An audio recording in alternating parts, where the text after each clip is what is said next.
Hello there. I don't know what to. Who are you, Obi-Wan Kenobi? My name's Donovan. I've had this Nissan Skyline R33 for 3 years, right? 23, 24, 25, almost 4 years. I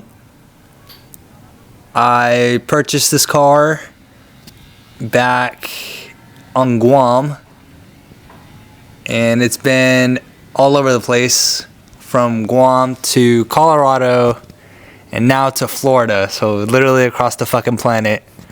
And now we're here doing this. I don't know what else to say. I'm 24 years old. I'm single. I like bread. I like bread. Alright, so I'm trying to remember the questions that I asked you last time, because I felt they were pretty good questions. Yeah. So I mean, I figured I'd just repeat them to you, but I guess to start off is what made you choose? I think this was one of the questions. What made you choose the R33 over the other Skyline? Oh, yeah. So, when we were on Guam, I actually wasn't really a car guy at the time until I met Irwin and Hackett when we went to that, like, we were at that garage that behind the Micronesia Mall. Yeah. We had that little meet. And there was those two Silicas that I rode with one of them. And then there was the two Silicas, and then you brought your Supra, right? And then Hackett brought his RX-8. That was when I was like, damn, maybe I should get into this. These are cool ass cars. And there wasn't anything on sale, really. I mean, on Guam, if you really think about it, there wasn't anyone that was selling their cars, and if they did, it was like torn apart, and just like you had to rebuild it, and I wasn't looking for anything like that. On Guam, there was a Typhoon, and I had a car, and that Typhoon took that bitch and just threw it into the sea. It just tipped over, but it got flooded, and I totaled it, and then I didn't really have a car, so I went to like off base, and there was like this ghetto lot that was just like gated, and there was this guy that would sell like used cars, and he had this car, but it didn't look anything like this. But he had this car for sale for like 10 grand, and I talked him down to 7, and I didn't realize it was right-hand drive until I test drove it, and then I just bit the bullet. I was like, this is probably a cool car. So then I had no recollection, no knowledge of Skylines at all. And then it wasn't until that I started hanging out with Irwin and them that like, okay, the Skyline is a pretty cool car. So the coolest car, because I said this last time too, but like, yeah, we were so mad at you, dude. When you pulled up with this, we were just like, you bought this? Yeah. It's like, how much did you pay for this? And then you're just like, oh, like 75. 75? Yeah. It's like, dude, you stole this car. Yeah, I got a good steal. I mean, a lot of people are like, oh, because it's automatic, right? I'm like, I don't really care. I mean, I like it. It's fun. It's a fun car to drive. I wouldn't be in the position that I am in now if it wasn't for this car. So, I mean, I think the memories are more valuable than what people lead it to be. Yeah. I think I've earned what it's worth. I think. Yeah. Which actually is a good segue, because this is actually something that I asked my friend in the previous interview that I posted, which is, what is your favorite memory in this car specifically? Okay. So how do I word this? So it wasn't with you guys. It was with, I don't remember, the Silica guys. Yeah, so them, we were at the auto hobby shop and we were trying to fix the gas tank, and man, that was like working in the auto hobby shop was fun. It was fun. Yeah. It was fun, and the guys that like worked there, they're funny as fuck. Oh my god, dude, I forgot his name, but I'll never forget him. The old guy, that old dude, he had wisdom, but he was funny. Yeah. Man. he was a cool man. And then oh man, what was his name? He's one of the newer dude, or was he new? The younger, yeah, the way younger guy. He was cool. Yeah, he was pretty. He was pretty chill. But yeah, just working in the auto hobby shop, I think I had my most favorite memories there. I can't really choose one, but more often than not, it was working on the gas tank. Because he is still plaguing me to this damn day, but less now than it was then. But yeah, just working on those in the car. I guess another segue though, in terms of like favorites, is so favorite memory, but then now like what you've done so far. What is your favorite mod that you've done to the car? The front end. Yeah. I mean, it didn't look anything like this when I bought the car. It actually had fog lights. It didn't have a GTR badge. The entire thing is just a GTR front end. So I like the way it looks. Personally, I would have kept it OEM. But when I got into a car accident in Colorado, the guys that were trying to like fix this car, they told me that they couldn't find any OEM parts. So they said the next best thing was to get a front cut of a GTR. I was like, damn, all right. I wanted to ask them if they could take the badge out because it's not a GTR, but GTR front end. So, but yeah, that's probably gotta be my most favorite mod to the car. I've also done coils, just like a bunch of OEM replacements, like the radiator, compressor. Just trying to keep this thing alive. Fuel cell in the trunk. Typical audio stuff too. The speakers, the head unit, which was like pretty expensive too. I was like, The head unit is kind of sick. Yeah, it's an $800 head unit, dude. It's like that's definitely like 2000s era. Yeah, yeah, yeah, man. It's fucking dope. What else? I think that's got to be it. The big stuff. I'm probably missing a little stuff, but the major thing that I really like about the car is the front end for sure. And last question, revolving around like memories or like how it is like owning this car, but like, well, actually that was the question. Is how is it owning this car with the persona, I guess you can say, that Skyline's had, regardless which generation, but like the persona that Skyline's had and like the reputation. What's it like? Damn.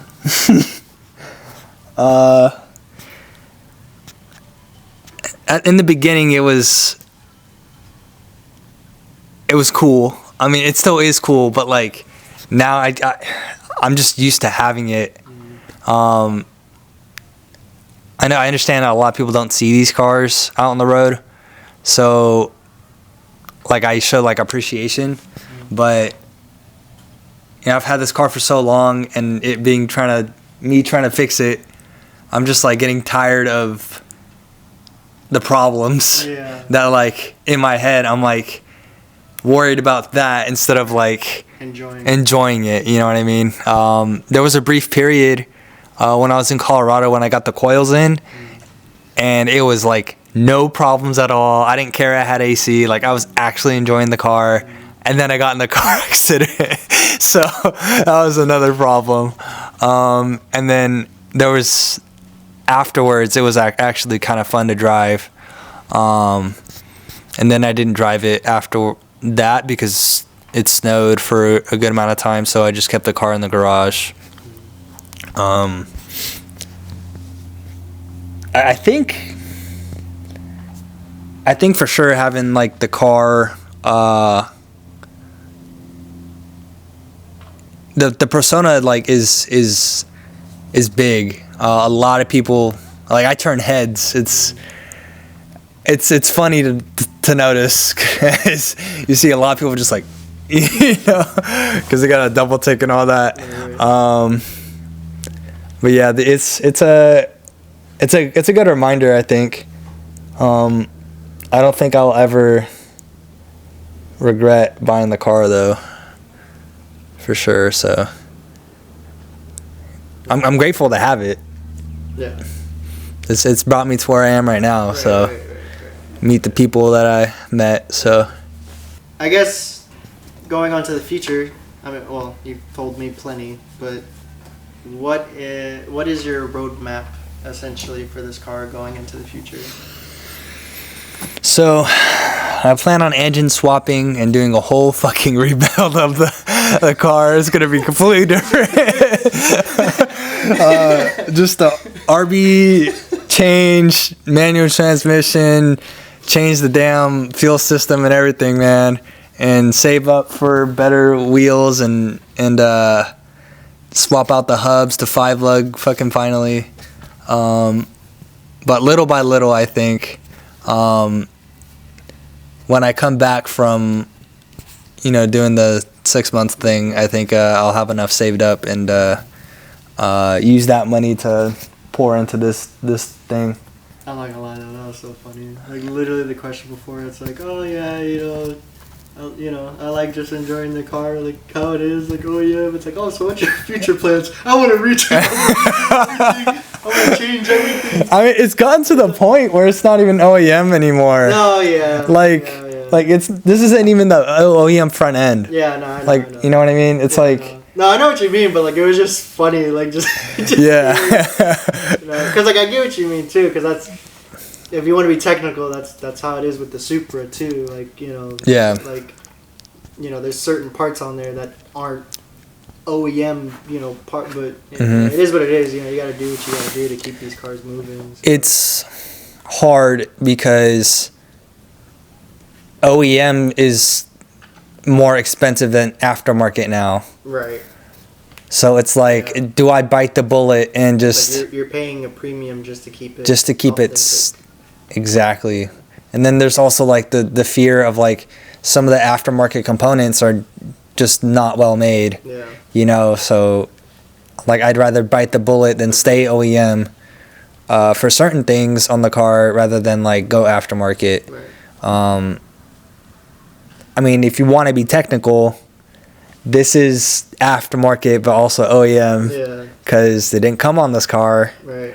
It is not a GTR. Yeah. So, yeah, it's just it's really hard to pick and choose. Yeah, nah, it is. But yeah, but pretty much turning it into like a GTST. Essentially. Yeah, I want to make it a GTST for sure. Actually, get it turboed. My main concern is the fuel, because that fuel pump is so loud to go nowhere. So I want to get a bigger tank, so I think that would be my main goal. And yeah, just do like a whole like car refresh, because I know I know there's some rusty spots, like some of the pinch welds underneath the glass were just rusted. Like when they swapped out. Oh yeah, that was another thing. They swapped out my windshield, but when they did that, there was like so many rusty spots in like the corners, in the middle pinch weld, the top pinch weld, and they were like saying like they didn't want to replace it because they didn't want to be held responsible for like how bad the rust was. Yeah. But like there was a mobile guy who did it for me, and he actually like welded new metal.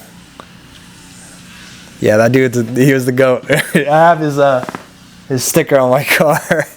But yeah, that guy's pretty cool. But yeah, like I said, like all that stuff, rust is just a huge concern. Yeah. Because now we're in Florida, so like the humidity, the elements and stuff. It's not gonna be as bad as Guam. Yeah, I know that. But yeah, it's not as bad.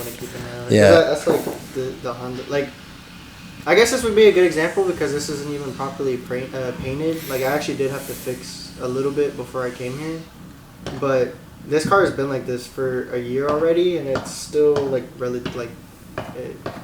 it's not as bad as Guam for sure. Yeah. Okay. So, yeah, Guam is super humid. Yeah, dude. Like 2 weeks and your stuff was like rotting already. Yeah. But, yeah. No, down here in the south, it's definitely not that bad. But I mean, yeah, you still also don't want to let it go unchecked. Yeah, for sure. Yeah. But yeah, so I guess final question is a question that I like to ask everybody just to get like their opinion and their preference on the car community. You might remember the question. Oh yeah, I think so. Yeah. Yeah. But yeah, what is your opinion on how things are looking, and what is your opinion on like maybe ways to fix it, or stuff of that matter? We just gotta go back underground. It's gotten to the point where like law enforcement will just bunch us in with like takeover people, and like that's not what majority of car enthusiasts are.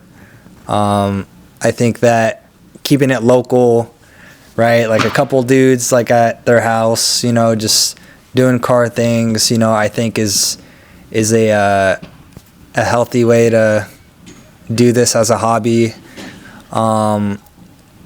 Keep things invite only, and like vet people, because there will just be people who just bring their friends and they'll do stupid stuff, and then sometimes that's not even enough, because like you'll see like at a public meet or whatever, or like let's say private meet, and everyone knows everybody, but then there's like these knuckleheads that just come out of nowhere and just ruin it for everybody.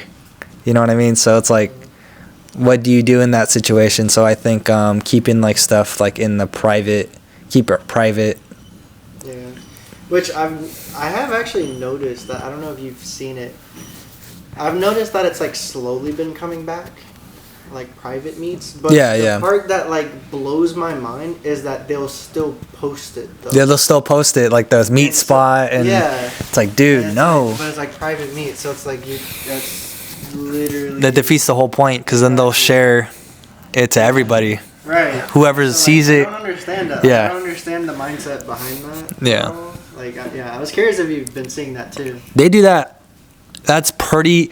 Okay, let me tell you something. So in Colorado, there's this place called SLS. There's it's pretty popular in Denver, and they ended up going private, and they created like a Discord channel, a Discord server, and they vetted everyone. It was a good way to do it. Then something happened. I don't know. Because what they used to do, they used to post like public meets on their Facebook, their Instagram, all the socials, right? The private ones would be on Discord. Well, this is before, so backtracking, right? So like beforehand, what they do is they go on Facebook, Instagram, whatever the socials were, and they post like meet drop details at like 10 at night or some shit, and then they post it at 10, and it'd be like some place far away or whatever.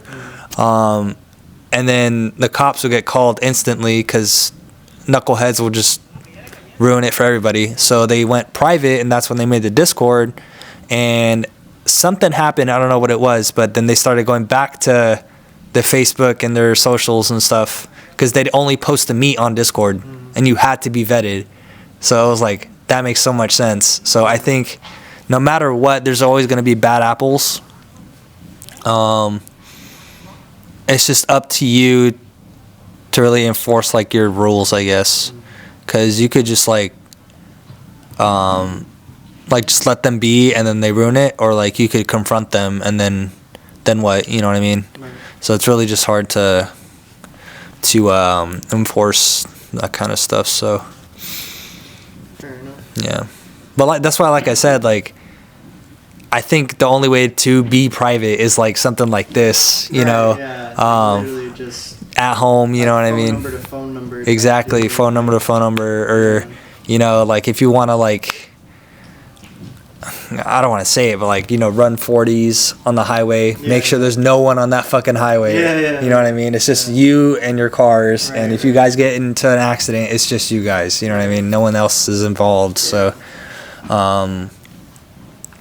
but yeah, I think the only way to keep it private is to like have it like in a setting like this, or like rent a property or like own a property or something, and just have your own meets there, because I think that would be the best way, honestly, to have like a industrial property or something, and you have like a huge parking lot or whatever, like you literally have the power to kick people out, you know what I mean? So as opposed to like if it was public, you can't really do crap. So I think that'd be the best way, honestly. Words of wisdom. Damn. I gotta think about that. Oh, jeez. Obviously, like car related though. Not just, well, unless you want to be like Uncle Iroh. Just spit some bars. Like, spit some game or something. Yeah. I don't know. I mean, be who you want to be. Not who you're trying to be. I don't know if that makes sense. Like be you, but don't try to be someone else. Cause like I see that a lot too. Like I get what you're saying. That's like at Slammed Enough, people just did it for like clicks. You know what I mean? Yeah, like most of the people. They're not real into. Yeah, cars. Like so, like be who you want to be, as opposed to just like wanted to get famous, you know what I mean, for no reason. So I think maybe a better way of saying it is just be natural. Yeah. Like don't be genuine. Yeah, be genuine. Just don't. Yeah. Like in person. Yeah, don't do that. Or what's the other word? Imitate. Yeah. Okay. Iroh Jr. Iroh Jr. I got you. No, yeah, that's good. That's cool. That's good.